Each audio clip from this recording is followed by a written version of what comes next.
$5 engagement cake from the bakery the morning of the grand event. What happened next wasn't her fault. A street preacher had set up his pulpit a few steps from the bakery entrance. He stood barefoot on a 5-gallon paint bucket that bulged and started to crack under his shifting weight. The sheet wrapped toga-like around his body was pink daisies on a white background, dirty and stained along the bottom where the hem dragged. Eyes wild and darting. He spread his lips and bared crooked yellow teeth at a small crowd of curious onlookers. His coal-colored hair was unwashed, long and knotted down to his shoulders. White crumbs from some prior meal caught in the tangles of his thick beard. He smelled sour from too much sun, overripe and festering. Beckoning with fingers curling and uncurling, he said, "We are a part of something bigger than anything your small minds can even begin to imagine." Lucy paused on the outskirts of the crowd to watch. She'd stopped looking for her brother in the faces of strangers years ago. But this street preacher was about the right age, mid-20s, and though she never saw Nolan with a beard, she imagined it would look something like this, unkempt and curling at the ends. She studied him for a moment, noting the stooped shoulders and lanky arms, the familiar cadence of his voice, the fury and ache of a broken mind, a man-child suffering delusions of grandeur. "I have been given a gift," the street preacher said with a stoner's smile, "to see the connections." He fluttered his fingers away from his body, his hand a bird taking flight. "I know what is coming, and I am here to prepare the way." Then he turned his cold blue gaze on Lucy. His eyes like iced-over lakes, bottomless and ringed in dark indigo. Nothing like Nolan's, which were baked earth and warm.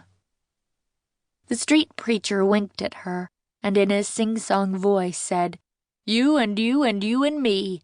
The sun and the moon and the stars are free." Someone threw a handful of coins into a can at the man's feet. The clanging sound jolted Lucy from her daze. She turned away from the preacher, embarrassed to have thought him anything like her brother, and went into the bakery where she paid for the cake without looking at it. Her hands shook a little as she carried the cake to her car. She drove fast, hoping speed might unravel the guilt knot forming in her throat. The street preacher was not her brother, but if he had been, Lucy wasn't sure she would have said or done anything different. She would have walked by in the exact same way, pretending she didn't recognize him, one among hundreds of vagrants in Los Angeles County, looking for a quick handout. She still would have lowered her gaze and left him behind. When she got home, Lucy delivered the cake to the kitchen. Marnie opened the lid and peered inside. She gasped, clutching one hand to her chest.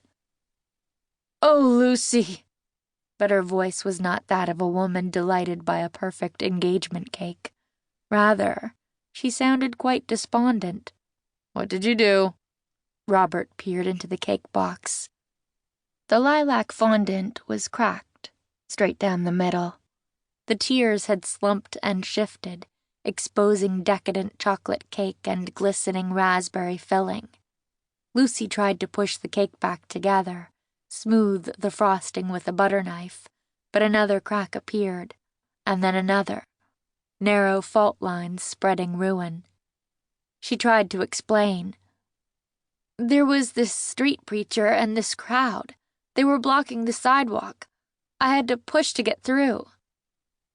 She didn't mention anything about the man reminding her of Nolan, because her father had made it clear that today was Marnie's day, and there would be no talk of what happened 10 years ago.